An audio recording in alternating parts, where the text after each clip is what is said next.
Here's a hidden history they rarely teach. In 1900, the British signed the Buganda Land Agreement in Uganda. On paper, it looked like a treaty. In reality, it was a land grab disguised as law. At the time, Buganda was the most powerful kingdom in the region.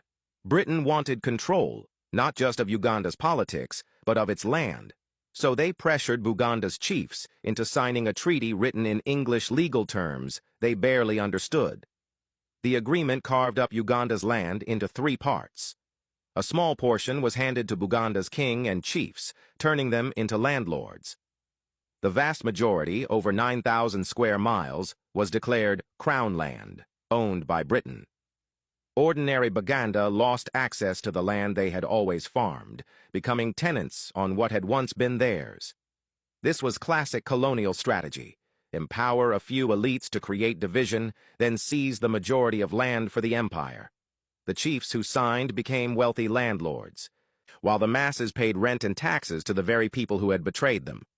Britain justified it as modernization. In truth, it was legalized theft. The consequences lasted generations. The agreement entrenched inequality, created deep class divisions, and locked ordinary Ugandans out of their own land. To this day, land disputes in Uganda trace back to this colonial document. Britain still calls these agreements treaties. But what kind of treaty is it when one side doesn't understand the terms and the other side walks away with the land? That's not diplomacy, it's fraud. If Britain built its empire on fake treaties like Buganda's, how many other nations are still living with the consequences of those signatures?